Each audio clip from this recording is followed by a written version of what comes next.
ഇന്ന് വിഷുവല്ലേ, നെയ്യപ്പത്തിൻ്റെ അരിയെല്ലാം പൊടിച്ച് കൊണ്ടുവന്ന് അതിനുള്ള പിന്നെ കൂട്ടാനാന്ന് നോക്കുന്നു. വെല്ലമിട്ട് അരി ഇത്ര കുറച്ച് ആക്കുന്നുള്ളൂ, അപ്പം ഒന്നും ആക്കുന്നില്ല. പോലെ ഒരു കാസർ അരിയുടെ പൊടി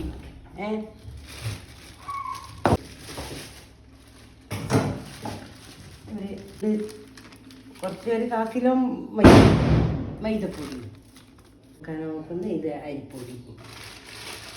ഇത് നെയ്യപ്പത്തിൻ്റെ വെള്ളം കൂട്ടാൻ വേണ്ടിയിട്ട് പിന്നെ അടുപ്പത്ത് വെച്ചിട്ട് ഉള്ളത്. ഇനി അത് കുറുകി വരുമ്പോൾ എടുത്തിട്ട് കൂട്ടി നെയ്യപ്പത്തിന് പിന്നെ വെള്ളം കുറുക്കിയിട്ട് ഒഴിക്കുക ചെയ്യുന്നു. എപ്പോഴും ഇപ്പം കുറച്ച് നാളായിട്ട് ഉണ്ടാക്കില്ല, അല്ലേ നമ്മളെ ആവശ്യത്തിന് നമ്മൾ ഉണ്ടാക്കുന്നില്ലേ. ഇപ്പോൾ വെള്ളം കുറുക്കി ഒഴിച്ചു. ഇതിപ്പോൾ കട്ടക്കെട്ടുന്ന ആയതുകൊണ്ടാണ് ഇങ്ങനെ ഇളക്കിക്കൊണ്ടിരിക്കുന്നത്. ഇനി എള്ളിടണം, ഇതിൻ്റെ അകത്ത് തേങ്ങ കൊത്തും വറുത്തിട്ടിട്ട് വയ്യ ഇതാക്കി. അതിന് വേണ്ടുന്ന വെള്ളം ഒഴിച്ചിട്ട് ആക്കുക. ഇതിപ്പോൾ കട്ടക്കെട്ട് ഇനിയിപ്പം വയ്യ കൈകൊണ്ട് ആക്കണം. ചെറുങ്ങനെ കട്ടക്കെട്ടിട്ട് ഉള്ളത് അതിന് ഇത് ചൂട് തണിഞ്ഞിട്ടാകുമ്പോൾ വെള്ളം തേങ്ങാക്കൊത്ത് വറുത്തിട്ട് ഇടുക. പശു നെയ്യിൻ്റെ അകത്ത് തേങ്ങാക്കൊത്ത് വറുക്കണം.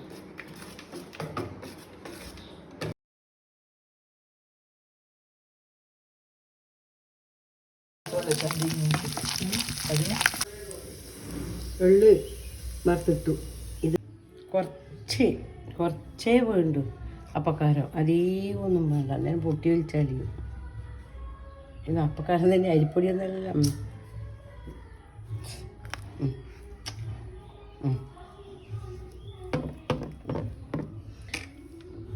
അടുപ്പത്ത് വെച്ച് ഞാൻ വെളിച്ചെണ്ണ ഒഴിക്കുക ചെയ്യുന്ന ഒഴിക്കട്ട് ഇങ്ങോട്ട്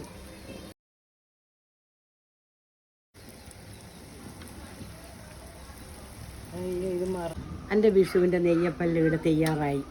ഇനി എല്ലാവരുടെ വീട്ടിലും എന്നാണ് ആക്കുന്നത് നെയ്യപ്പോ, ഇവിടുന്ന് കലത്തപ്പോ കിണ്ണത്തപ്പോ എന്നാണ് വാങ്ങുന്നത്.